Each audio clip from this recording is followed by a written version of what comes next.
1, 2, 3. 1, 2, 3. 1, 2, 3. Thank you. So we are now moving into round 2. Well, that happened. All right. Just like messing with that. We're moving into our next section.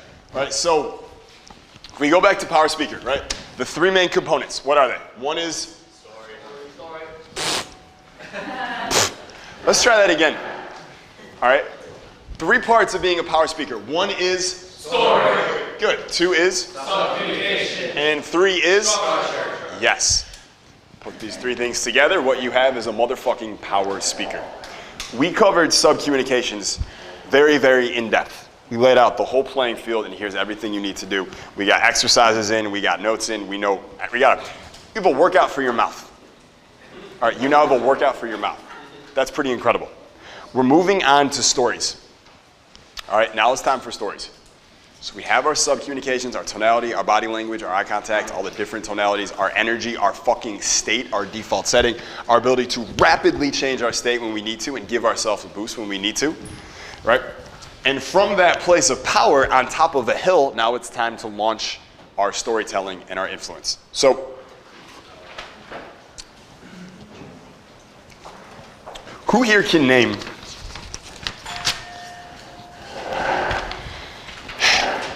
Did you go to college? No. Did you go to college? 1 semester. Did you go to college? I'm in college. You're in college. Where do you go? I go to Miami-Dade.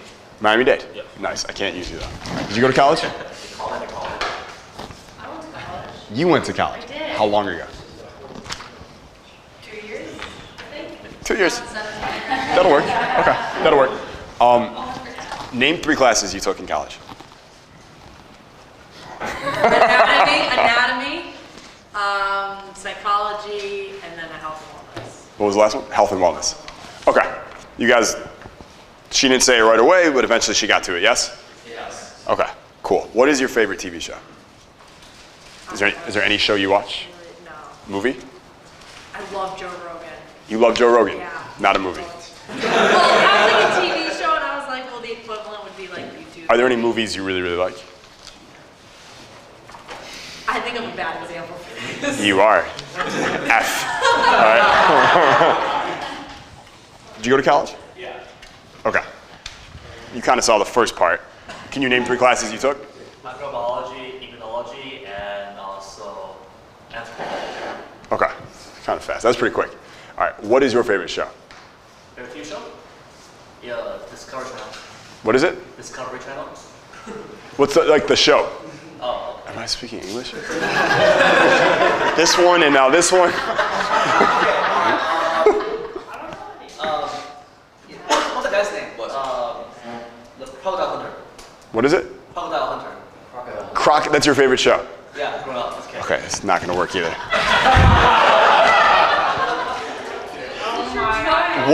Watch me utilize what I'm being given right now.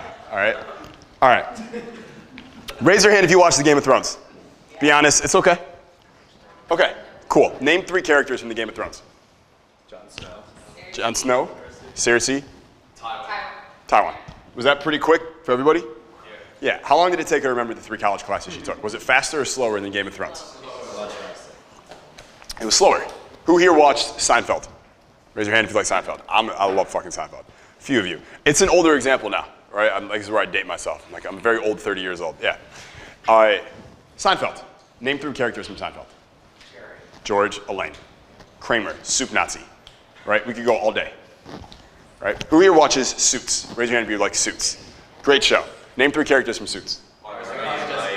Harvey, Mike, Jessica. Right? The characters roll off our tongue. We remember them right away. Yeah, if I ask you, name 3 classes you took in 12th grade. You were just there. You don't even know. No clue. No clue. Right? And I'm not here to bag on school. Right? I mean, I am here to bag on school. But I'm also here to point out that we don't remember the classes that we took. We don't remember them at all because they are facts.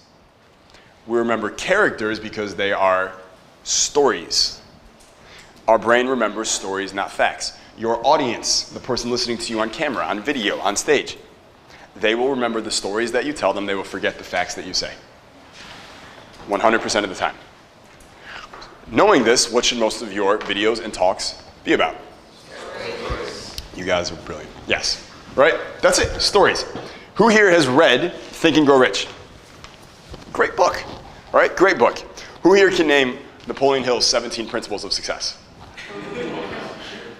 Watch. Name them. Purpose, desire. Sex transmission, yes. Transmutation.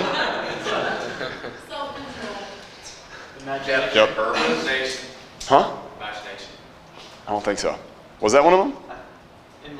Look at the fact we don't even fucking know. Right? We don't even know. And we've all read the book. Now let me ask you this. How did the idea for Think and Grow Rich happen? How did Napoleon Hill, how did that whole book start? Yeah. So Andrew Carnegie would have people over and he said, hey, you know, I'd give you the golden ticket as long as you write the psychology of success. And like a bunch of people didn't do it Yes. in that minute, but Napoleon Hill did because remember he had like a timer and then Yes. wait for the golden ticket. Yes. All right. Raise your hand if you've heard something like that story about Andrew Carnegie and Napoleon Hill. Right? Yeah, he's interviewing Andrew Carnegie. Carnegie's at his big desk. Napoleon Hill's sitting here across the other side. And Carnegie says, you know what? You, young man, I see something in you. Right? And I've had this project I wanted to do for decades. I haven't found the right person to do it. I think you're the right man. I want you to go and interview the world's most successful people and find out what do they all have in common so you can teach normal people how to be successful too. Right? And then people add this thing in the story that when he says, do you want to do it? This will take up the next 10 years of your life and it's not paid, but you will learn a treasure, right? He has a timer behind the desk. He says, do you want to do it? And he starts the timer for 60 seconds. And in his mind, he's giving Napoleon Hill 60 seconds to decide yes or no. He doesn't say yes within 60 seconds, off the table. Raise your hand if you've heard that story or something like it. Good. Right, so we don't know the 17 principles, but we know the story behind the book. Also, just a little side note, that story is not true. All right, like I was very high one night, and I was thinking about this, and I went on Google, and I wanted to find out what more about that meeting between Napoleon Hill and Andrew Carnegie. And then I found this whole world of personal development that is done all this research to realize that Napoleon Hill never even met Andrew Carnegie. He never met Thomas Edison. He never met Henry Ford. He didn't meet any of these people. He just studied them from afar and then wrote a book about it. And he made the story up because it's good copy. Yeah, it sucks, right? The information is still great. Like 100 years of the personal development world, which all started with Napoleon Hill, is like based on a lie. I deal with it, right? But Heard a different version from Kenya. of that story, Yeah. what'd you hear? So Napoleon Hill stayed with Andrew Carnegie for 3 days. And he was 19 at that time, and Carnegie was actually 40. He was like, what do you think happened during those 3 days? And afterwards, he took out his clock. Right? On the very last day after. He did what? Well, He- Kenya implied that they had sex for 3 days. You say he took out his cock. I just want to make sure. You can say whatever you want. I don't care. I just wasn't sure that came out of your mouth, all right? Like I expect it from some people here. I'm cool with it. Yeah, and then afterwards, he took out his pocket watch, gave him 60 seconds. First the cock, then the watch. Gotcha. Okay. He didn't tell him Okay. that he's going to be doing it for free until after he said yes. I don't know if that. See, I don't know if that's true. Fuck if I know. Yeah. But like Andrew Carnegie was the richest man in the world, and he had incredible palaces. And to go to one of these palaces, he had many, many people working there. You would sign in a guest book. So they had a record of everyone who visited Andrew Carnegie. And these people went through every guest book for like a 12-year period when Napoleon Hill would have met him. Napoleon Hill was never on a single guest book at his office or at his homes, ever. Did he change his name? No, he did not change his name. No. He was no one at the time. He would have been a journalist. So like, it doesn't matter. I'm not like, this is totally irrelevant. We're like in left field right now. But it didn't happen, okay? It didn't happen. What is the best-selling book of all time? The Bible. What is the Bible made up of? Stories. All stories, right? And then what is the best-selling finance book of all time? Rich Dad, Poor Dad. How many finance books are printed each year? About 3,000 to 5,000, right? In the last 20 years, that would make 60 to 100,000 finance books, and less than 5 have been like huge sellers, and only one of them has sold. I mean, literally take the other 59,999, add them up in sales, and you still don't get Rich Dad, Poor Dad. Right? Rich Dad Poor Dad has sold 33 million copies worldwide. What is that whole book? The whole book is a story. What's the story about? His rich dad and his poor dad. Yeah, that's the whole book. It survives. Who here thinks that book will probably last another 100 years? Easily. Easily. Because it's all a story. And Kiyosaki even talks about how he knew when he wrote that book it had to be all about a story, otherwise people wouldn't listen. Like, he got that intuitively. Not surprisingly, he was a copywriter before he wrote that book. All right. Napoleon Hill was also a copywriter before he wrote Think and Grow Rich. You guys see a pattern there? I see two things. I see a pattern of copy, and I see a pattern of storytelling. We're going to focus on storytelling, which is also copy. Cool? Okay. So the whole point of me just asking all those questions is the fact that, does everyone understand it's all about stories? Yeah. Right? It's all about stories. Rich Dad, Poor Dad, Napoleon Hill did not have video back in the day. You guys do. So you can take the same ideas that they put into their books. What if you could create a 2-hour video that was like a book, but it was a video that would last the next 100 years? Because the story was so good. How cool would that be? You could do that on your iPhone. You could do it on a PowerPoint with a screen recorder. All right? A lot of possibilities here. So we know stories are so freaking important. All right? So we're going to go deep into the 5 principles behind stories, the way a power speaker shares them, tells them, and communicates them. So the number one principle when it comes to stories is, what's the word? Attention. Attention. We've already talked about this today. Attention equals what? Value. Attention equals value. What you don't want to do is be telling a story to someone who doesn't want to listen to your story. Who here, again, has a friend that they just go off in these tangents of these stories, and because you're polite, you just listen to it, but you're like, dude, shut the fuck up. Yeah, we all deal with this, right? We all deal with it. Who here also knows someone when they tell a story, you're like super engaged the whole time? What's the difference? How they tell it. What else? Their energy. So how they tell it, their energy. Their tonality, sure. They're articulate, yes. The content of the story, the relevancy of the story to the person listening, yes. What's in it for me? The details, interesting details, yep. What's in it? And what's in it for me, right? That has to be there. You want your stories to hold attention, you have to let them know, what does this have to do with them? How is this going to affect them? Right? We talked about it before. Do you guys remember the little drawing? We're going to do a quick refresher.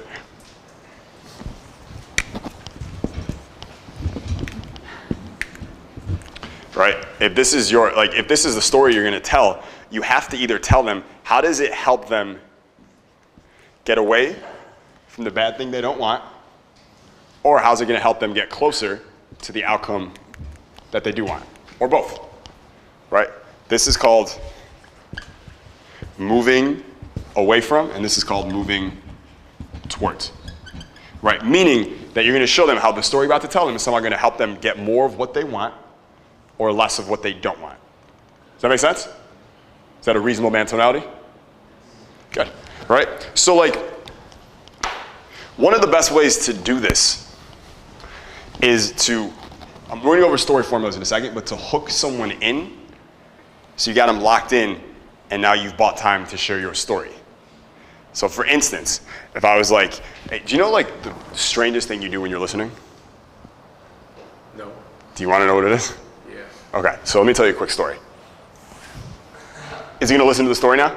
Yeah. Why? Because he'll find out. Because he's like, well, yeah, by the way, there's nothing you do that's strange when you listen. Right? But he thinks it's about him. What is everyone's favorite subject? Themselves. Do you realize this entire day as I've been teaching and coaching and we've been doing all these exercises, everything you've been hearing, you've been filtering through a question of what does this have to do with me? Even in this moment, you're thinking about yourself, aren't you? Selfish bastards. You are. You're still doing it right now. It's who you are. It's fine. We're all that way, right? We are self-interested creatures. So we need to let them know how this affects them, what this has to do with them. It can be as simple as, I'm going to tell you a quick story, and I think it's really, really relevant to you, as you'll see why in a moment. That's good enough sometimes. I'm going to tell you a quick story, and you're going to see why it's relevant to you in a moment. They're going to listen. Or I'm going to tell you a quick story about how I don't know. I'm going to tell you a quick story about the worst sales mistake that I made for 6 years straight. Probably cost me $1 million. I don't want you to make this mistake either. Are you going to listen to the story? Yes. Yeah. Does this make sense? Right? So attention, this is one of the ways we show them what it has to do with them. Right? How else do we do attention? We change tonalities. The more tonalities you use, what? The more interesting you are, the more attention you're going to hold. The other way to get attention is something called the pattern interrupt. All right, so everyone repeat after me. Incongruity theory. Incongruity theory states that when there is anything incongruous in our environment, we will be forced to pay attention to it because we don't know if it's going to kill us or not. All right? The survival instinct, our 2 million-year-old brain, it is always looking for things that don't make sense or don't fit in our environment because if there was a bunch of people in this room and then a guy in an orange jumpsuit came in and just sat down in the back, do you think we might pay attention to him? Yeah. Why? Because it doesn't fucking fit in this room. Like if a guy wearing a marshmallow hat, like the DJ, came in and just sat down in the back, would we pay attention to him? Yeah, so if you want to be a DJ, what should you do? Get a hat. Get a hat. Right, we would pay attention to him. We just would, because it doesn't fit in this room. If I was in a room, a corporate room, and there's 50 people in this room and they're all wearing suits, and then a surfer in board shorts and flip-flops came in and just sat down, would he get a lot of attention in that room? Because it doesn't fit. Right, it doesn't fit. Part of the reason I wear this jacket is because it stands out a lot, doesn't it? Like the red shiny shit and stuff. And I know if I'm teaching here, I know I need your attention as much as possible so I can deliver the message I want and the impact I want. So I'm going to do things to hold your attention. Right? Like you ask, I don't wear this shit every day. Right? I know when I'm teaching, I need to hold people's attention. Right? That's why I have that gold jacket too, that shiny one. Right? You're just like, it's shiny. Right? You can't take your eyes off it. So I'm doing all these different things to hold your attention. It is so important. So incongruity theory. Right, that might mean if everyone in your marketplace is doing videos where at the start there's like a 5-second sizzle and then the video starts. To your prospect, the person who watches these videos, here's what he's thinking. He plays on a video, a sizzle starts, 5 seconds, he goes, oh, okay, I've seen this before, right? And he probably clicks off, or he speeds up to 2 minutes to see if it's even interesting, and then he checks out or whatever. It's become a pattern for him. Does that make sense? It is a pattern that, oh, I watch a video, it's a sizzle, I know he's going to teach me some boring shit, and then he's going to sell me some shit at the end, right? If that is the pattern that your marketplace has figured out, what should you do in your videos? The exact opposite. The exact opposite, right? That's why, like, when I was doing dating stuff, all the videos that people put out there was just like, hey, guys, I'm going to teach you this thing, this trick, this pickup line today. So I would start my videos, and I'd go, hey, what's going on, man? So in today's video, do I have their attention? Yeah, totally. Right? Again, barking is not the secret, but it could be. The point is, I could have been doing anything. What are some possible pattern interrupts that you could use in a video, for instance? Looking away. A clap. Looking away. Yes. Start a video like this. Right? So it starts, and I'm just like, yeah, hold on 1 second. I love you too. Hey, what's going on? It's Jason. And that was like the start of the video. Do you think they would watch that? Yeah. Do you think they might not even want to watch that? But they have to, because they don't know what the fuck's going to happen next. They don't know what's going on. A pattern interrupt means whatever the pattern that your prospect expects is, if you do anything outside of that box, you will interrupt their pattern, force them to become conscious and alert, and now you have their full attention. That's what a pattern interrupt is. Every time that I change my tonality, I interrupt your pattern and force you to repay attention. Does that make sense? Every time I ask a question, at the end of any of my statements, I get your attention again. I get you to check in. True or false? True. Am I still doing it? Yes. Is it working? Yes. Cool. Glad to hear that. So these are pattern interrupts. What else can you change? So you can change your tonality. You can change your eye contact. Right? You can make really weird eye contact. Right? You could wink, because that'd be weird. Right? The point is that you're doing what the other people aren't doing. You could change your body language. What could you do with your body language? I could go like this. Hey, what's going on? Would I have attention? Anything works. Like, you don't need like a Tonka truck running over a motorcycle at the start of your video to get attention. I love it when I see people spending all this money trying to get attention in their videos, and I'm just using my iPhone like barking. Like, I get the same effect for, $1,000 cheaper, right? So we can change our tonality, our eye contact, our body language. What else can we change? You could swear. Swearing can be a pattern interrupt, especially if people don't expect it from you. I think people expect it from me, right? So if I were to like avoid swearing, that would catch people off guard, right? If I was like, freak, dang it, gosh dang it, right? People would be like, whoa, what's going on? Because it's a pattern interrupt of what you expect. What else could you do? What if you started with your back turned? What if you started in a yoga position, in downward dog? What if you started standing on one leg? What if I started the video like this? Hey, what's going on? It's Jason Capital here today. Would I have someone's attention? Why? Because like, what the fuck is going on? I had a video, it did really well. I sold a bunch of tickets to HSS where I was at a hotel in New York with Donovan, and we had to film some ads for HSS. I didn't know what I was gonna say or do, and at the hotel there was like, apparently, I don't know, every hotel has this. Little things of candy. I don't know why, but they all have them, right? So I found this, and I was like, all right, shoot, let's try this. So we started recording, and I was like, hey, this is candy. Sweet, delicious candy. Children all over the world smile, share this with their family, their grandparents. Grandparents love to take kids to get candy. It's a bonding moment for those children who are happy right now. They're very sad though right now because I'm throwing their candy away in a trash can. And I'm gonna continue throwing candy away in this trash can until you buy your ticket to the High Status Summit. And the longer you wait to buy your ticket, the sadder you're making children. There are children unhappy, crying, tears right now because you're too lazy to click a button and change your life. So, and that was the whole video until there was none left. It was great. Sold a bunch of tickets too. All right? You guys want candy? So, why did that work? Why would that work? Attention. Is that a pattern interrupt? Yeah. I wasn't even planning on doing that with the candy. I was in state. I knew I needed a pattern interrupt, so I started with that. And because I'm in state, the ideas just started to flow out of me. Right? That was it. That was it. And then I could have done another one. Where literally, what if I just did a video like this? Yo, what's going on? It's Jason Capital. And in today's video, I want to talk to you about 3 ways to speak to hold anyone's attention. So the first, and I just did this the whole time and said nothing about my hand. Would I have someone's attention? All this is just a pattern interrupt. The point I'm trying to make here is you have an endless amount of, you can do anything for a pattern interrupt. Even the slightest shift in what's normal will work. The slightest shift. I wear a backwards hat in some of my videos now. The first couple times I did that, our watch rates were like crazy high. I couldn't figure it out at first. Then I realized, oh, because I'm wearing a fucking hat and I don't normally wear hats. That was enough. A hat. What if you start off wearing sunglasses? What if you start off wearing clothing you don't normally wear? What if you start off sitting back in a seat with your feet kicked up on a table? All these things are pattern interrupts. All right? Like, all of them. Make sense? Okay.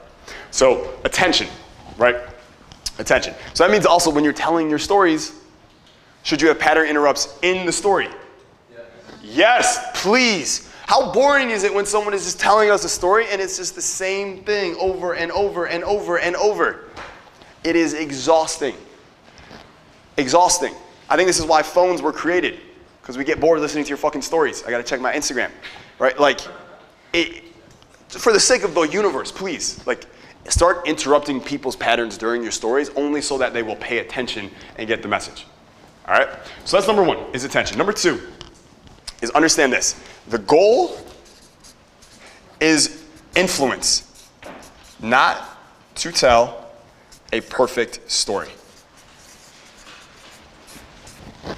Right? The goal is influence, not to tell a perfect story.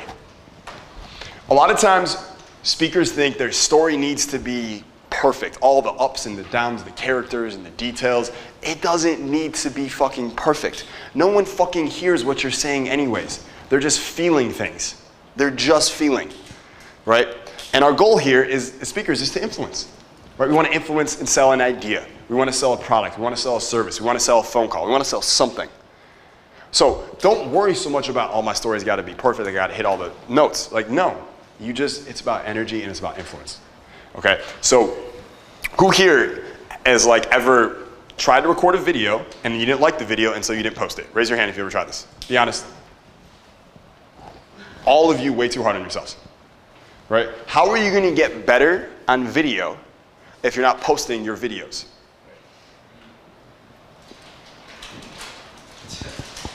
I'm like, yeah, not hypothetical. I don't know. That's how you get better at videos. You put it out there, you get feedback from your audience, you find out what they like, what they don't, you do more of what they like, less of what they don't, and you keep getting better each video. It's really simple, right? And what you were judging yourself on in that video, I guarantee you most people probably wouldn't have even noticed, right? Wouldn't have even noticed. There's so many like little things that we pick on about ourselves that no one else sees. Everyone has some insecurity about themselves, especially being on camera. That prevents them from doing more on camera or being more on camera or whatever. No one notices these things. It's actually called the spotlight effect, right? It's this bias we have in our brain that convinces us that people pay more attention to us than they actually do.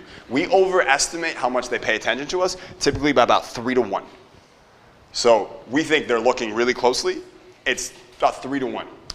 So if I think there's 4 people and I think like 3 of them are like really like focusing on this thing, probably one person may have noticed it, not nearly at the intensity I thought they did. Right? Like one of the things when I started making videos, a couple months into it, I was making a video and then I was watching on an iMovie and I was like, is my nose crooked? I was like, is my nose kind of crooked? What the fuck? I've never seen that before. I'm like looking at it, I go to the mirror, I'm like, oh my God, I need a nose job. What the fuck? Right? For like 5 minutes, I was like that. And then I was like, wait, no one cares. No one gives a fuck. Like no one fucking cares. They don't care. They only care about themselves. Not in a bad way, it's just the truth. Again, everything I'm saying all day, tomorrow, this whole time, you are filtering, how does this affect me? So on video, nothing changes. They're still saying, how does this affect me? They're not noticing your nose or your ears or your mouth or your arm or whatever the fuck you think your insecurity thing is. Right? We all have one. Watch. Mine was my nose. What's yours? My height. Your height. You're too tall? No, too short. How tall are you? 6 feet. 6 feet. Pause. I'm pointing this out because this should be instructive for everybody. People create insecurities just because it's consistent with their identity, right? They believe that they're not perfect, so there has to be insecurity, so they will find insecurities that don't exist. Is 6 feet tall? Yes. Dude, you're like, yeah, you're tall. And you think you're too short, right? Who here thinks they're too short? Raise your hand, be honest. Great. How tall are you? 5'7". 5'7". Again, you're not too short, but you have more of a right to think you're too short than him, right? That's not, but 5'7's fine, right? Your frame should be so strong about what you do that at 5'7", tall guys should be talking to you, and the tall guy should be like, fuck, he's like the perfect height. Look at him. His neck doesn't have to go up. He's like low to the ground. He's mobile. Like you should be mind fucking them into that. Like that's how it should be. That's how your frame should be, all right? So our goal is to influence, not tell a perfect story, not to look perfect on camera. At all. At all. Once you let go of this for yourself, this need to like be perfect speaker, whatever, now you're free to run. Because now I can run, I'll fuck up, I know I will, that's okay, because it's not about being perfect. It's about the outcome I'm trying to achieve, which is influence someone. All right, so that's number 2. Number 3 is what we call conclusion engineering. All right, conclusion engineering. So, really, really important quote. I want everyone to write down somewhere. People resist what they are told, but never doubt what they conclude. People resist what they are told, but never doubt what they conclude.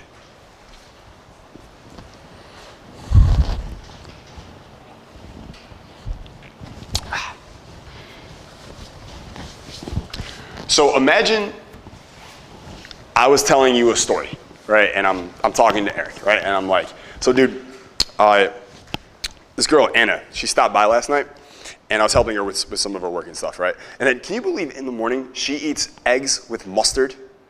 Who the fuck eats eggs with, isn't that gross? It's disgusting. What conclusion did you just draw from that anecdote? I fucked her, yeah. That's the conclusion you said, right? That's what you heard. I didn't say that. I created conditions that would allow you to conclude that. Did I not? Like everyone perked up when I said that. It's a pattern interrupt, right? I fucked her. She fucked me, right? Because I said, she came by last night, and then I told something about in the morning. Did I ever say that there was consummation? No, right? But you concluded that. And the human brain is always trying to piece things together to draw a conclusion. If I told you, hey dude, she came over last night, it was amazing. Part of you might be like, that's true. If you know, like, I'm a guy who sleeps with girls. But if a guy who never sleeps with girls told you that, and he was like bragging about it, you would be like, probably didn't, right? Probably didn't. Because people resist what they're told, never doubt what they conclude. So if I create the conditions that allow you to conclude what I want, I didn't lie, I didn't say anything. You're the one who concluded it. If I tell you something, you may fight that because in your head you know that's not your voice, that was my voice. I said that. But if you concluded, whose voice said it? Your voice made the conclusion. People resist what they're told, never doubt what they conclude. What if I work at a furniture store, right, and someone asks about a couch, and I'm like, you know what, this couch is like super popular. I've had 4 people come in and like 4 people came in for this couch today. All right, let me see if we have any in stock. What conclusions can you draw from that? It's popular. Maybe even 4 people bought the couch today. That would be crazy, right? Did I say 4 people bought the couch? No. Did I allow you to draw the conclusion? Yes. So in our stories, stories are great because they allow us to plant seeds that make people draw conclusions on their own instead of us telling them, right? So for instance, when I am selling a mastermind, for instance, one of the stories I often tell is Bedros' crab story. Raise your hand if you remember the crab story. Yeah, great story, right? Great story. What is the conclusion of that story that I never have to say? Right? You remember the story, right? Bucket full of crabs. Bedros is like, dude, your crab's gonna escape. Guy's like, no, watch what happens next. The crab an inch away from freedom, right? Bedros is cheering it on, and all of a sudden, all the other crabs in the bucket pull that one little ambitious crab down to the bottom of the bucket, right? Right now, you are in a bucket, and you are trying to climb your own way out, and you have crabs all around you. And until you replace those crabs with fucking killers who will push you out instead of pull you down, it will be impossible for you to get out. What did I just sell? A mastermind. Yeah. How did I sell a mastermind? With crabs, right? Replace the crabs with killers, and that's the only way you'll get out. Who are the killers? The other people in the mastermind. Does that make sense? Yeah. Anyone like, fuck, that's why he tells that story a lot? Right? That's one of my favorite stories to tell. Because the conclusion is in there. We're going to talk more about certain stories you need to tell and why we tell them, the lessons. You're going to be installing influence. You're going to be installing emotions, installing values, installing them in people, and they're not even going to know that you're doing it because you're doing it through story. Because you're not telling them like you should value your environment and join a mastermind group, right? I wouldn't say that, right? Dan Payne, you can probably get away with that. Once your authority is so high, you can just tell people shit and they'll take it, right? All right, but until then, right, we use stories to influence, to plant those seeds.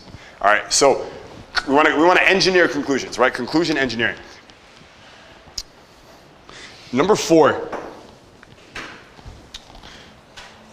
is what I call CARBL. C-A-R-B-L.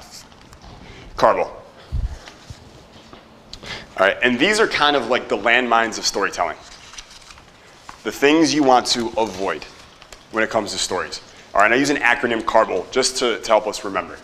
All right, so CARBL, the first C, like the way I figured this out is I kind of sat down and asked myself, what are the things that someone would do in a story that would make the story suck?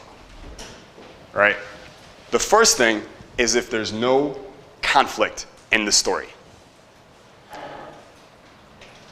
If there's no conflict in the story sucks. Imagine this story. I was starving last night, so I went to Mr. Chow's, got sweet and sour pork. It was delicious. Went to bed. Is that a good story? No. Is it a story? Yeah. It sucks though, right? You guys are really picking on my sweet and sour pork, all right? And it doesn't like it, all right? So, no conflict, right? No conflict equals shitty story. So what should you have in your story? Perfect. Number 2, A stands for arrows, right? Arrows. If a story takes 10 fucking arrows to hit the bullseye, like you to take 10 shots to hit it, that's a bad story. How many arrows do we want? One story, right? We want one story, one arrow, excuse me. The way that we get better at this is we learn the structures of storytelling and we practice our stories. We get better at them. Like for instance, Bedros, who I've seen speak now for almost 10 years, he tells the same 8 stories over and over. Has anyone here seen Bedros speak more than once and heard him tell the same story more than once? Keep your hand raised if you didn't care. You enjoyed it the same. Yes, every hand stays up, and that is the point for all of you. All right? Once you figure out what your best stories are, you don't need any more stories. The best speakers on the planet have a Rolodex of about 10 or 20 or 30 great stories, and they tell those stories over and over and over. Tony Robbins, who has ever heard him tell the story about washing dishes in his bathtub? A couple of hands, here. No one else heard the story? He was younger, washing dishes in his, really? Have you guys ever listened to Tony? Wow. Well, he has been telling that story for 40 years now.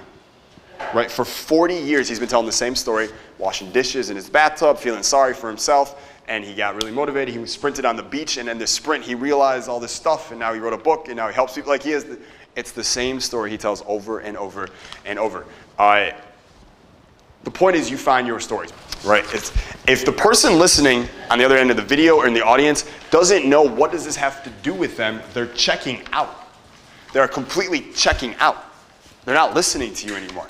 You have to tell them how it's relevant, and you have to remind them how it's relevant. We do that in a lot of ways with the what's in it for me.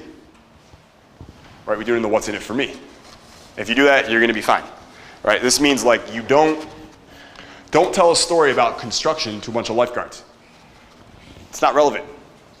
Right? There's a lot of stories I could be telling you guys this weekend. Stories I'm like, yeah, that's a fucking awesome story. Has nothing to do with power speaking, so I don't tell it. Right? There was earlier, I was talking about bioenergetics and Elliot Holst. Remember what I said? I said there's a story I can tell you about bioenergetics and Elliot Holst. I don't have time for it today, but it's amazing. Do you remember that? Yeah. Right? Why didn't I tell you that story? It's not relevant. Right? It's not relevant. So I need to stay on that straight line, like with the audience, and just keep it relevant for them. There will be times you're speaking and you want to go off on these tangents because you think the story's interesting or you think the story makes you sound cool. Don't fucking tell it unless it has something to do with them and achieving the goal, which is to influence here. Okay? 4 is the B. Right? So we have no conflict, one arrow, not relevant. B stands for boring. Being boring is bad. Okay? The number one sin in marketing and the number one sin in storytelling is what? It's being boring. Right? So we're not going to be boring in our stories. What is the number one way to not be boring in your stories? You know this. No, it's not be funny. That's the bullshit that Hollywood would tell you. What is really the number one way to not be boring in your stories? Tonality. Changing your fucking tonality. The more tonalities you use, the more what? Interesting you will be. All right, so we change our tonalities. Yes, conflict. If there's conflict in the story, does that make it more interesting, less boring? Yes. Totally. Right, totally. And if the speaker is having fun with himself and being a little self-deprecating or telling jokes, is that more interesting and not boring too? Totally. All right, totally. And then the last one. All right, L stands for low status. We want to avoid that. What this means is when you're telling stories about yourself, be cautious of how you position yourself in those stories. Meaning, you don't want to tell a story that makes you sound like a loser. All right, and like for some reason, some people, this doesn't compute for them. Right, like I'm not going to tell you, I would never, like, if there was a time where I wanted to go see some expert and he emailed me and told me he wasn't interested and he didn't like my work and he put me on a waiting list for 6 months and I waited for 6 months And then he put me on a phone call with his assistant for 2 hours, and it was excruciating, but I did it anyways. And then I finally talked to him, and he told me no thanks. Is there any point to that story? How does it, if that was true, how would it make me sound? Like a fucking loser, right? Now, are there times in your life where you're gonna have to like climb other people's ladder to get to them? Yes, that's okay. But unless there's a purpose to that story, you don't tell it. If you're trying to get other people to climb your ladder, then yes, you're gonna tell a story about the time you climbed someone else's ladder and how when you got to the top of the ladder, there was a pot of gold. Right, so that they go, if I climb his ladder, there'll be a pot of gold. Does that make sense? Yeah.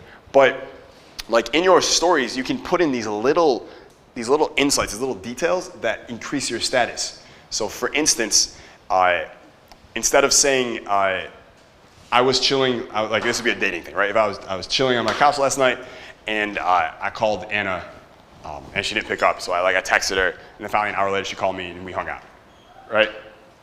Do I sound like I'm chasing her in that story? Yes. What if I'm sitting on the couch watching TV and Anna called me, but it was like a really good episode of Game of Thrones, so I didn't answer. And then she texted me later and I hit her back and we hung out. Do I sound like she's chasing me now? Do I sound higher status in the second one?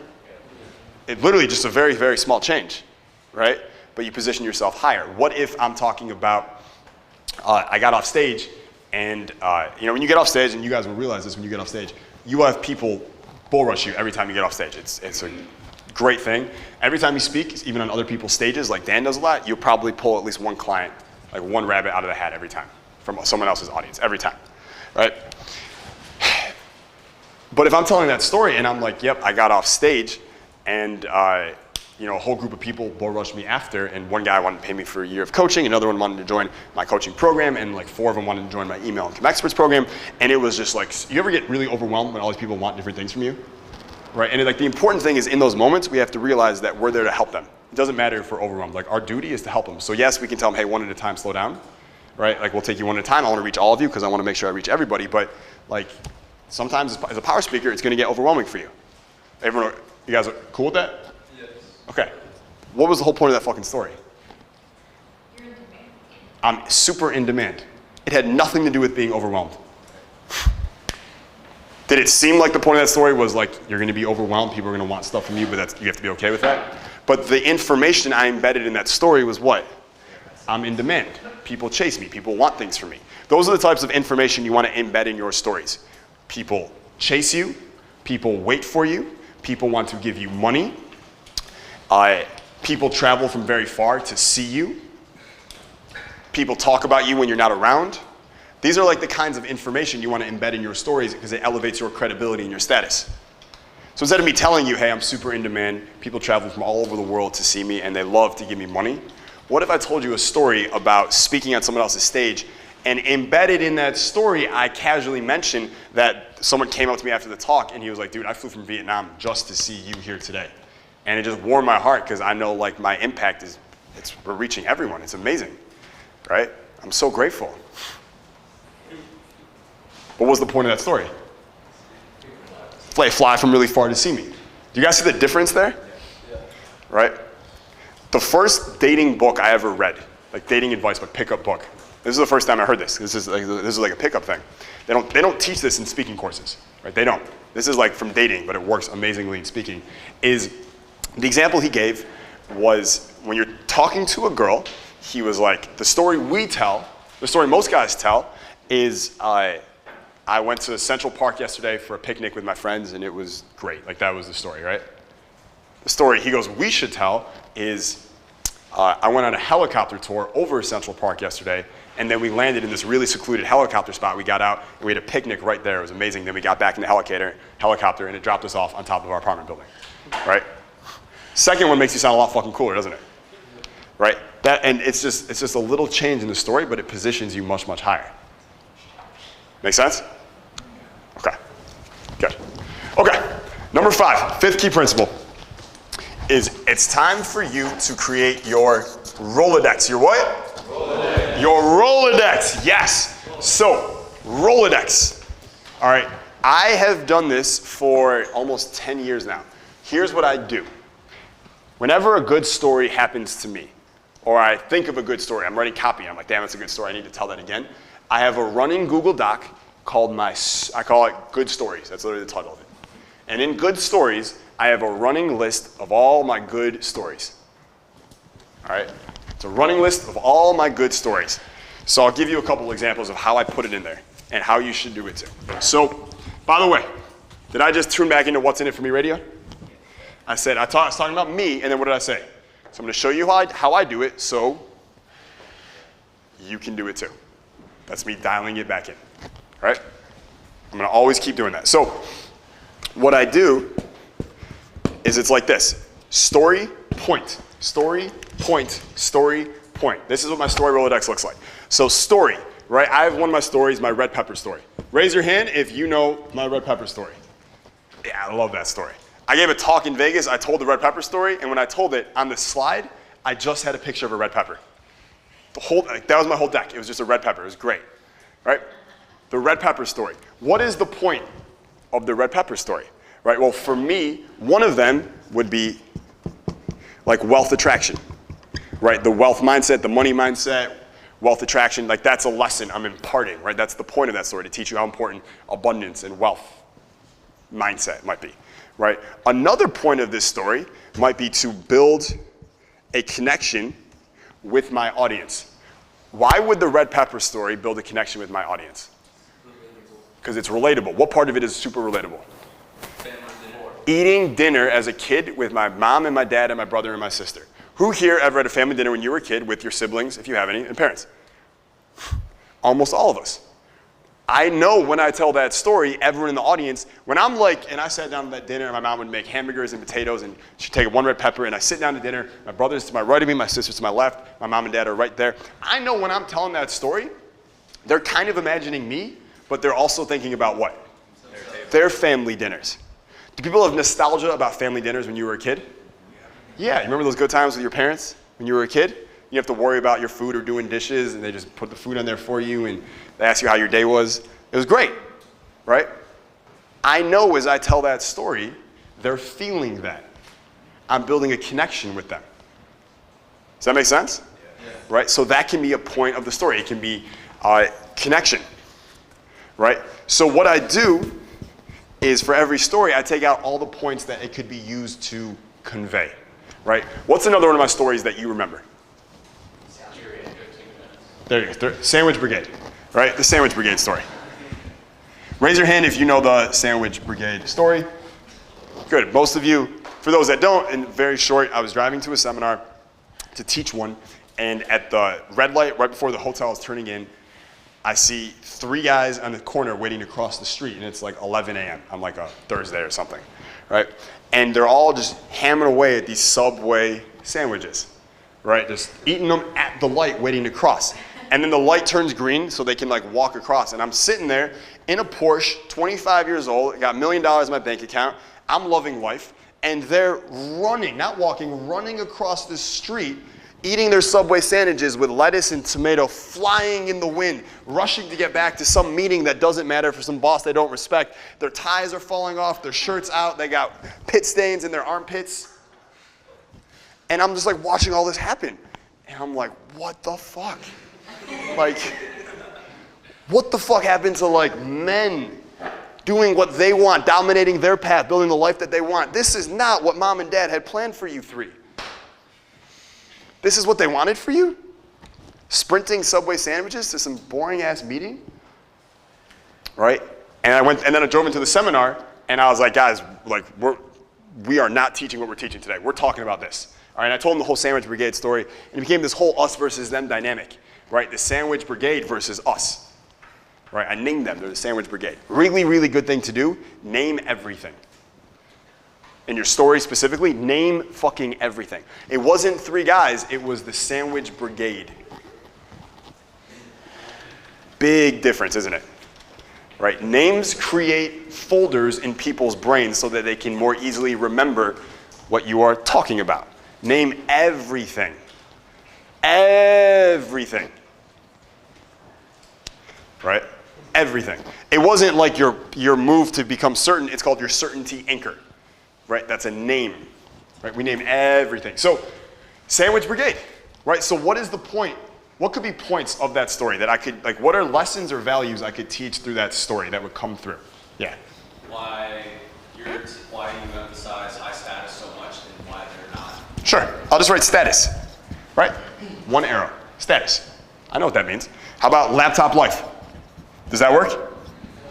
Right, like 9 to 5 fucking shitty ass life or laptop life? Us versus them.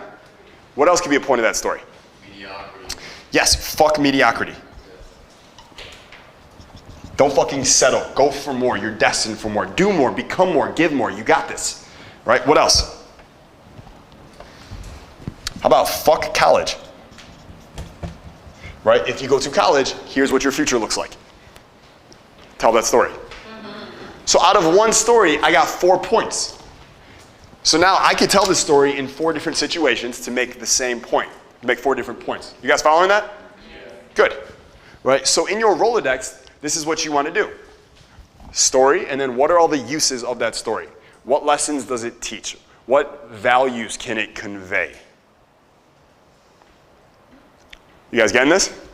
Right? And then you just list them all. SP, SP, SP. And then here's what I do. Every time I have to make an Instagram video or an editorial or a YouTube video or a sales video, you know what I do? I go to my story Rolodex and I just flip through it and I look for a good one. And then I just retell that same story. That's all I do.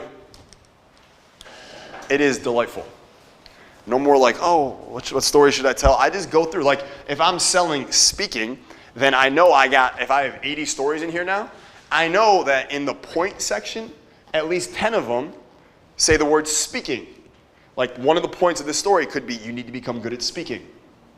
So I'll just go Command F, type in speaking, and now I have 8 or 10 stories to choose from for this video.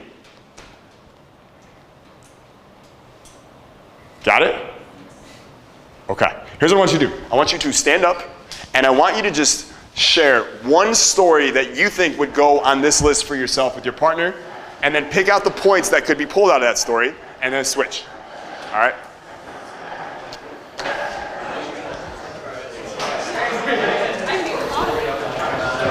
Okay. So who was listening to someone and they told you their story and the points about it, and you were like, fuck, that's actually pretty good. Like you thought theirs was good. Yeah, what did you hear? Oh, we had a lot of points. You had a lot of points. Yeah, we had a lot. We Okay. were just saying how they were so like multidimensional.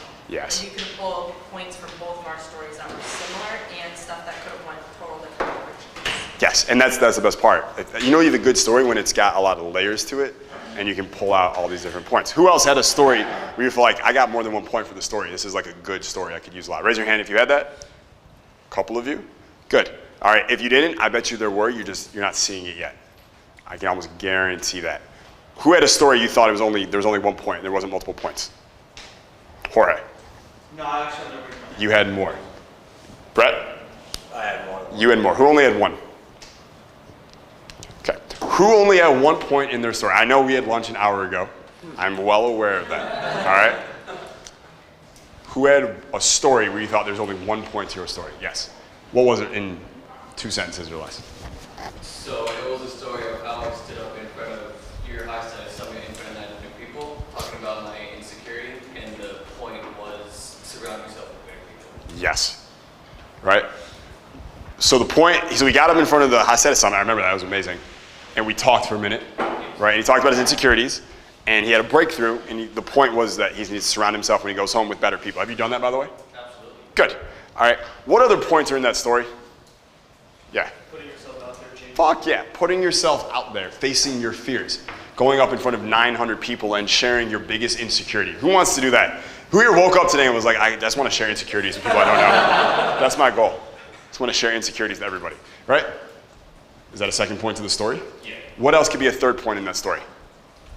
How about go to live events? If you were selling tickets to your own live event, or as an affiliate to someone else's live event, wouldn't that be a good story to tell? Yeah, these stories have so many layers. You guys need to look at them through like, okay, I looked at it from here. What happens when I look at the story from this angle and from this angle? From a marketer's perspective, from a teacher's perspective, from a student's perspective, how would your grandmother look at that story? What would be the point she would take from it? What would be the point Donald Trump would take from that story? What would be the point that Hitler would take from that story? What would be the point that Mother Teresa would take from that story? They're going to be different, aren't they? So a really, really good question to ask to get different points out of the same story, get you thinking in different ways. Okay? Carlos told me his story, right? And it's a good story. But the way he told it to me, it could have been told better. And that's the next thing I want to go over. So I want to give you a 4-point story formula right now that you can filter almost every story you have through this, and it's guaranteed. I'm not saying it's going to be the best story of all time, but it's guaranteed to be good. Right? It's guaranteed to be good. And it's on the board here. 4 steps. All right, we have a character who has a goal. I was at my cabin and I had to walk a mile to deliver candy to my cousin. Is that a character with a goal? Yeah. I was staying in my cabin and it was 11 p.m. at night and I delivered candy to my cousin. Step 2, conflict. When I looked outside, there was thunderstorms and pouring rain. Do we have conflict in relation to the goal now? Yes. 3 is value-based decision. But I thought to myself, what's more important, family or fear? I chose family over fear. And I walked out of that cabin, I went the mile, I didn't get electrocuted, and I delivered that candy to my cousin. Resolution. And what I learned is that nature will test us in all sorts of ways. And we must stand up to nature and say, nature, you're cool, but I'm better. It's a good story, right? Yeah. Just made that up. I delivered the candy to my cousin story. Put that in the Rolodex. So we have a character who has a goal. I'm in a cabin delivering candy. My goal is to deliver candy to my cousin. There's a conflict. It's pouring rain and thundering outside with lightning. Value-based decision. I thought to myself, what's more important? What are values? Who can tell me what a value is? I know it's kind of a big question. It's what? It's an opinion on something. It's your opinion on something. It's kind of like, what are the things that are most important to you in your life? It's like bumpers for life. It's like bumpers for life. Bumpers of my beliefs about it. Sure, it's a good way to look at it. Yeah. It's like your priority list, right? And it influences your decisions. For instance, if you value building an 8-figure business, but you also value partying, but you value the business more than partying, and you know you got to get work done tomorrow on Saturday, but your buddy he got a table next to the DJ at Hakkasan on Friday, but you got that thing on Saturday, which one are you going to choose? Are you going to choose the business or the partying? If the business is a higher value to you, you will say, no, dude, you have fun. I'm going to sleep because I got work to do tomorrow, because the business is a higher value. But if partying is a higher value than the business, what are you going to do? You're going to have a great fucking time. Yeah, right? It's just values, right? Like what if the number 1 value in your life is freedom and the number 10 value in your life is relationship, right? What kind of life are you going to have? Yeah, a freedom life, a fun life, yeah, right? Yeah, you're going to be traveling around, couch surfing, so to speak, right? You're going to have fun. You'll be on swiping left and swiping right a lot. That'll be the thing, right? You'll want freedom. And if you meet someone that you really feel a connection with, you'll probably will find a way to make it not work because the relationship is so not important to you. What if I switch those values? What if your number 1 value is relationship and number 10 is freedom? How different is your life going to be? A completely different life, a completely different person because one value changed. So values are really important. And in fact, values is what the audience will connect with you on more than anything else. You want to build a connection with your audience, get them to say in their head, holy crap, I have the same value. I feel the same way. The 2 favorite words that I can get my audience to say, whether it's on video or in person, is me too. I want them to say me too more than anything else. Me too. Right, watch. Right? Here's one thing that I hate. All right, I cannot stand helplessness. I cannot stand helpless people. When I see someone complaining, it's so hard to start my business. No one reads my captions, no one follows me, no one buys my products, it's not working. Shut the fuck up. You've been doing this for 3 weeks and you've taken like 4 days off. Like stop fucking complaining and get the fucking work. You haven't earned the right to complain. Stop acting like a victim, start acting like a champion.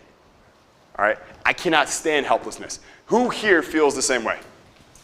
Who here was thinking me too when I was saying that? Good. I got you to say me too. How did I do that? I went first. I shared my value first, knowing that you guys have the same value.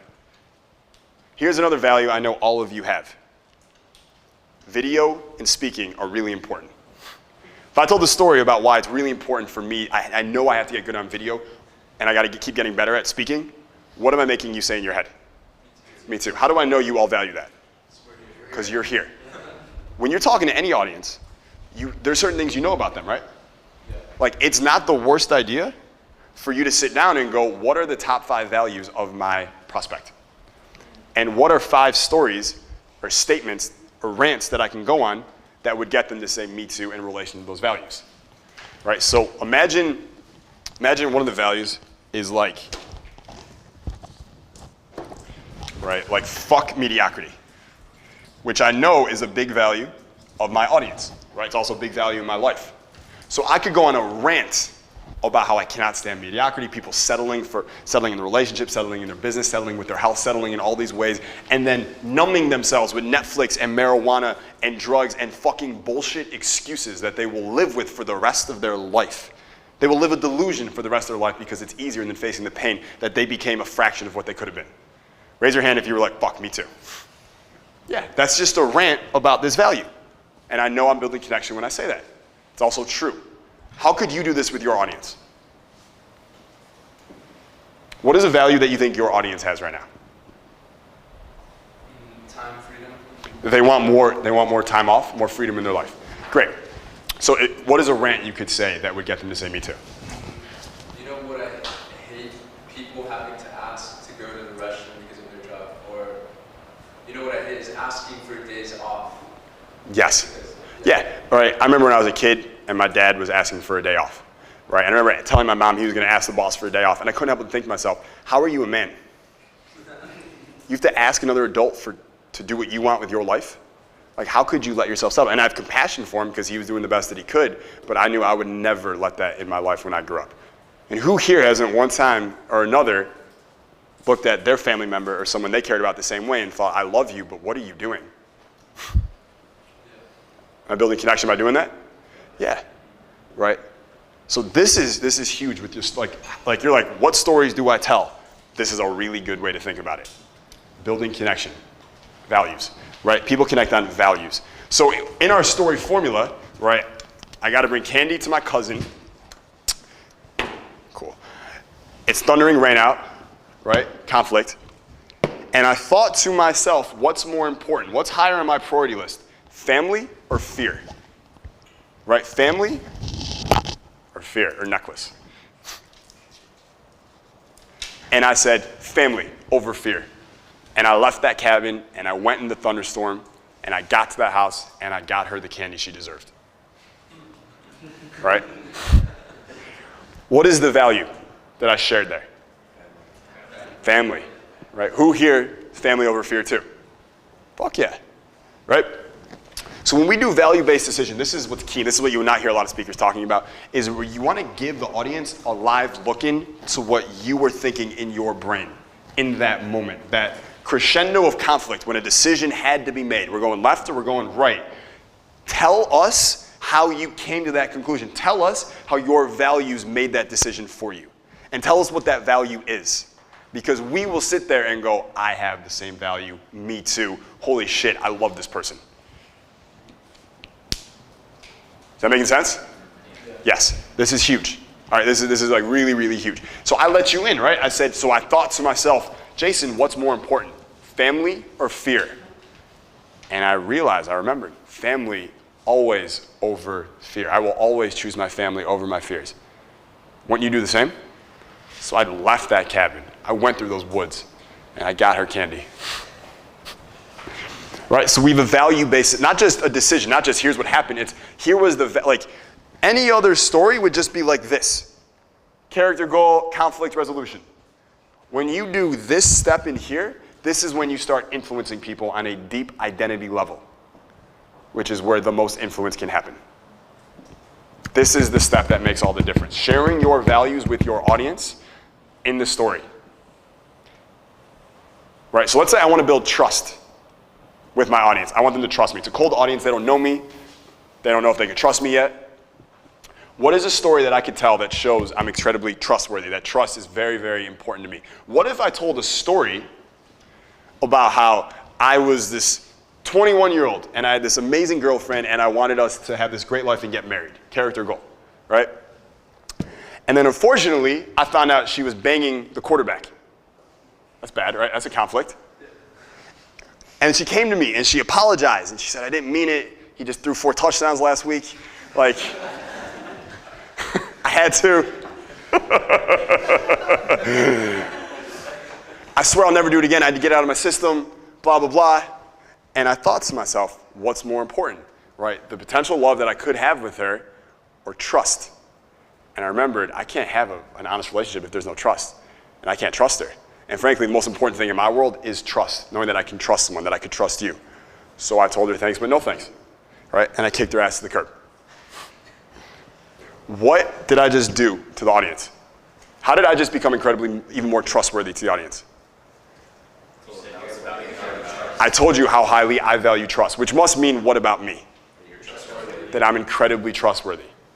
On a macro level, that story in particular, right, if that was true, how else would that build trust? If someone's willing to tell you some vulnerable shit like that, they must be pretty fucking honest. Which is why vulnerability typically wins, right? So one really good way to build trust, for instance, is just tell a story and show them how highly you value truth and honesty in your life, right? Trust is the cornerstone of every relationship that I have. If it's not there, it's done. If I find out any of my friends aren't truthful with me, they're out. Relationship, you're out, right?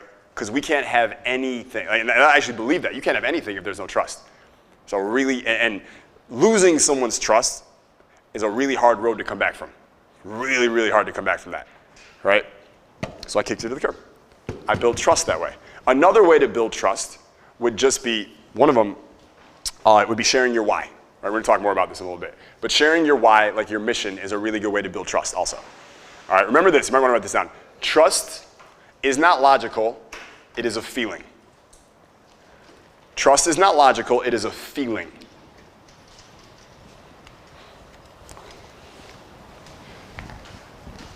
As crazy as it sounds, one of the biggest ways that we decide if we can trust someone or not is if we share values with them or not. You guys ever met someone and everyone liked them and trusted them, but for some reason you just did not vibe with them? You didn't like them? Yeah, I get that all the time, right? You want to know what it is? Different values. You can just tell that they believe, there's certain things they believe that are different than you believe. They're not wrong or right, you're not better necessarily, you might be, but you just have different values. And that creates a strong disconnect. So no trust. It's not logical, they may be very trustworthy. It's a feeling, right? Like just because if you tell me you do something and then you do it, and then you tell me to do something else and then you do it, and then a third thing and then you do it, does that make you trustworthy? No, it just makes you reliable. Reliability and trust are very different things. And trust, when you're selling, you're persuading, is very, very important, which is why we're kind of talking about it right now. All right, so this is the story formula. So Carlos's story, right, was about, I don't want to get it wrong, but you went to a movie, right? So he was younger, he's a kid, and he's in the car with his dad and his little brother, and they're going to a movie. Is that a character in the goal, right? And then as his dad was parking the car, he notices his dad is also looking at his phone. And he's like, that's weird. Why is he looking at his phone while he's parking? That's backing into a parking spot. And Carlos looked over his shoulder. His dad couldn't see, but he wanted to see what he was doing on his phone, right? And he realized his dad was looking at the bank account to see if they had enough money in there to afford tickets for him and his brother to go to the movie. It's good, isn't it? Who felt that? Yeah, that's good. That's a good story, right? And that night, you don't need to tell the rest what happened, right? That night when they went home, Carlos went in his room and he cried, right? He cried because he felt so bad for his dad, and he also felt angry because he thought, when I get older, I will never let money be an issue in my life for myself or my wife or my kids, right? And so today, I am doing these things, I'm making this amount of money, and most importantly, my family never has to worry about money ever again. And in fact, I just rented out a movie theater for them last week, right? That would be a nice little resolution to it, right? Do you guys see the flow? Was that a good story? Yeah, right, easy. If you take all the best stories you've ever heard, put them through this, you'll see they all fit this. They may not have this one in here, but they'll have 1, 2, and 4. This is like power speaker, fucking firepower right here. This part, the value-based part. Sharing your values is the, I'm telling you, like you guys were all at the summit. Which speaker, take me out of it, not me, besides me, did you feel most connected to? Okay, raise your hand if it was Bedros. Wow. Who else? Craig, okay. And Dan Pena, who is Dan Pena? Okay, a bunch of you Dan Pena. Did Dan Pena share a lot of his values? Wasn't his whole talk about his values? Did Bedros share his values? Yes. Yeah. The other speakers who you didn't feel connected to, you know what they shared? Content. They told you how to do stuff, which is useful, but it's a commodity. Isn't information everywhere? Yeah, if all we need is information, we'd all be billionaires with six-packs, right? But we're not, because we don't need more information, right? We have enough of it. It's the values. It's when they share their values, that's what makes you feel connected to them. And that's why 3 months later or 2 months later, you still feel connected to them, because you're like, that person is like me, right? We share the same values. We share the same values.